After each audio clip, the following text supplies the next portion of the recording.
1. The gun in his hand was simply a tool, but a perfectly crafted one. Gold type was inlaid into the blackish green metal. It spelled the smith's name. This detail spoke of its creator's pride and confidence.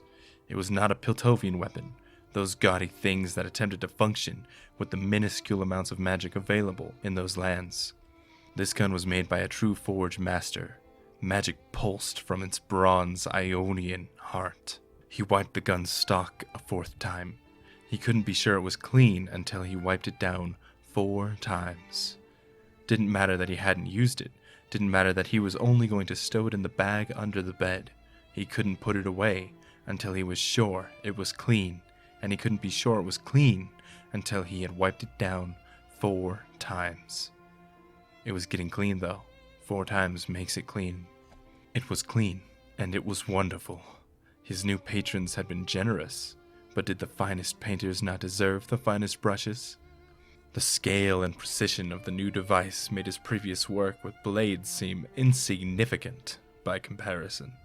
Understanding firearm mechanics had taken him weeks of study, but evolving his key techniques from blades had taken months. The gun held 4 shots. Each bullet had been infused with magical energy. Each bullet was as perfect as a Lazalian monk's blade. Each bullet was the paint from which his art would flow. Each bullet was a masterpiece. It didn't just cut apart the body, it rearranged it. The rehearsal at the mill town had already shown the gun's potential, and his new employers had been pleased with the work's reception. He had finished polishing it, but with the gun in his right hand, the temptation was too great. He knew he shouldn't, but he unpacked the black eelskin bodysuit. He drew the fingertips of his left hand across the slick surface of the clothes. The feel of the skin's oily surface quickened his breath. He picked up the tight leather mask, then, unable to help himself, slid it over his face. It covered his right eye and mouth. It constricted his breathing and removed his depth perception. Delightful. He was putting on the shoulder armor when the bells he'd hidden on the steps leading up to his room sounded. He quickly folded up the weapon and removed the mask. "Hello?" the maid asked through the door. The lilt in her voice hinted to an upbringing far south of this town. "You did what I asked," he said. "Yes, sir. A white lantern every 4 yards, a red lantern every 16. "Then I can begin," Jhin said as he swung open the door to his room. The woman's eyes widened as he exited his room. Jhin was well aware of how he looked. Normally, it elicited pangs of self-conscious loathing, but today was a performance day. Today, Jhin cut a slender, elegant figure as he walked out with a cane.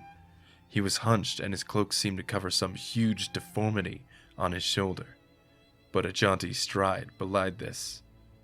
He forcefully tapped the cane ahead of him as he marched toward the window. He tapped the frame rhythmically, 3 beats, then a 4th. His gold sparkled, his cream cloak flowed, and his jewels glittered in the sun. What is that?" the maid asked, indicating Jin's shoulder. Jhin paused for a moment to study the woman's cherubic face. It was round and perfectly symmetrical, a dull and predictable design. Removed, it would make a terrible mask.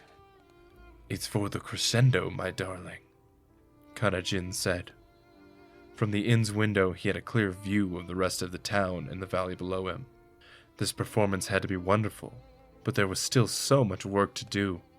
The councilman would be returning this evening, and so far, all of Jin's plans for tonight seemed uninspired. "I brought some flowers for your room," the woman said, walking past him. He could have used someone else to place the lanterns, but he didn't. He could have changed clothes before opening his door, but he didn't. Now she had seen Jhin in his finery. The inspiration he needed was so obvious now, so preordained.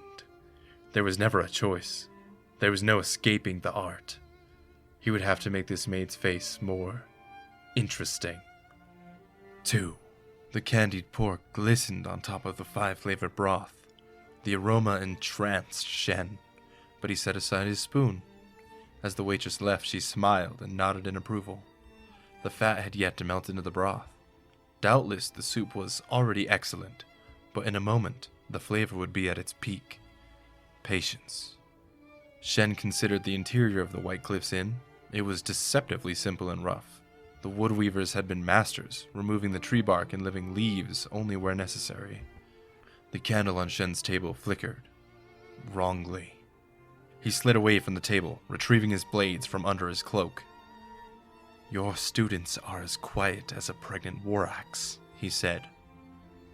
Alone and dressed like a merchant, Zed entered the inn.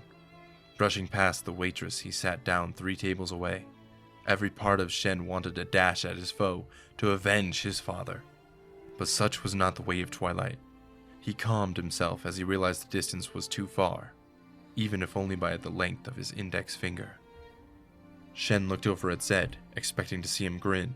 Instead, his rival sighed. His skin was sallow, and dark folds hung beneath his eyes. "Years I've waited," said Shen. "Have I misjudged the distance?" Zed asked warily. "Even if my head is cut off, I will still close and strike." Shen continued, sliding his foot backward and cocking it against the floor. Zed was 10 paces and 1/2 of a finger length away. "Your path's closer to mine. Your father's ideals were a weakness. Ionia could no longer afford them," Zed said. He leaned back in his chair, keeping himself just outside the range Shen would need to strike a killing blow. "I know that's not something I can make you understand, but I will offer you a chance for vengeance." Shen inched forward to the edge of his chair. "I do not act because of vengeance. You defy the balance. For that, you are damned." "The Golden Demon escaped," Zed said simply. "Impossible," Shen replied, feeling a hollowness that caught in his chest. "Your father's greatest victory, and now again, his foolish mercy has tarnished his legacy." Zed shook his head. "You know what that thing is capable of." Then Zed leaned over the table, well within Shen's range, his neck intentionally exposed. "And you know we are the only 2 people who can get close enough to stop him." Shen remembered the first time he'd seen the body of someone killed by the infamous Kara Jhin. His skin prickled from the memory, his teeth clenched. Only his father had been strong enough to still believe a merciful justice could be served. Something in Shen had changed that day. Something in Zed had broken. Now that monster had returned. Shen put his swords on the table. He looked down at the perfect bowl of soup in front of him. Little droplets of the pork's fat oil shimmered on its surface, but he wasn't hungry anymore. 3. There was still no sign of Zed. It was disappointing. Very disappointing. He certainly must have sought out his former friend. It was likely Zed was hiding, watching. Jhin needed to be careful. From the jetty, Jhin looked back at the foreign ship. The tide had come in and the ship would be leaving in a few moments.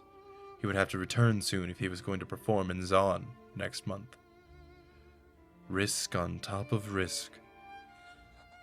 He stopped to check his reflection in a puddle.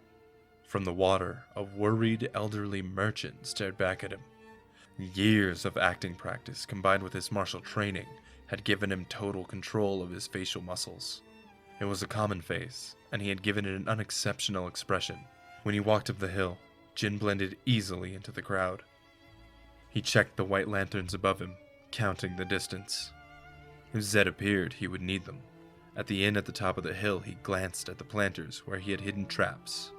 Sharpened steel blades shaped like flowers.